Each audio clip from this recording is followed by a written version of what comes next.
డాండ్రఫ్కి ఏ shampoo వాడాలి? Simple dandruff అంటే ఏమీ ఇచ్చింగ్ కానీ స్కేలింగ్ కానీ అలాంటి ఏమీ లేనప్పుడు మీరు చాలా ఫ్రీక్వెంట్గా హెడ్ బాత్ చేస్తూ సింపుల్గా నార్మల్గా వాడే షాంపూనే ఎక్కువసేపు స్కాల్ప్ మీద ఒక 5 మినిట్స్ దాకా మసాజ్ చేసుకుంటూ బాగా వాష్ చేసుకుని బాగా ఫ్యాన్ దగ్గర డ్రై చేసుకుంటూ ఉంటే మీకు ఈ డాండ్రఫ్ అనే సమస్య రానే రాదు.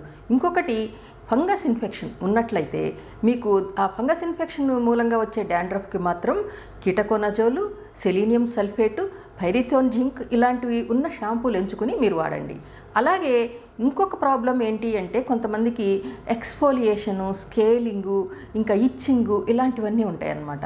ఇలాంటి వాళ్ళు వాడవలసిన షాంపూలో ఏముండాలి అని అంటే మీకు సాలిసిలిక్ యాసిడ్ ఇంకా కోల్ టార్ ఈ 2 ఉన్న షాంపూల్ని మీరు ఎంచుకుని వాడుకోవాలి. ఈ షాంపూల్ని ఎంచుకోవడంతో పాటు వాటిని ఎలాగ వాడాలనేది కూడా ఇంపార్టెంట్. మీరు ముందుగా షాంపూని చేతిలో తీసుకుని కొద్దిగా నీళ్ళతో డైల్యూట్ చేసి వేళ్ళతోటి మామూలుగా ఈ వెంట్రుకల మొదళ్ళ వరకు బాగా అంటుకునేటట్లుగా వేళ్ళతో మసాజ్ చేసుకుంటూ తలకు అప్లై చేయాలి. తర్వాత అలాగే వెట్టిగా కనీసం ఒక 10 మినిట్స్ కానీ ఉంచినట్లయితే తర్వాత మీరు నురుగు వచ్చేటట్లుగా రుద్దుకుని నీళ్ళతోటి షవర్ చేసుకుని బాగా డ్రై చేసుకున్నట్లయితే ఈ డాండ్రఫ్ సమస్య అనేది మిమ్మల్ని బాధించదు.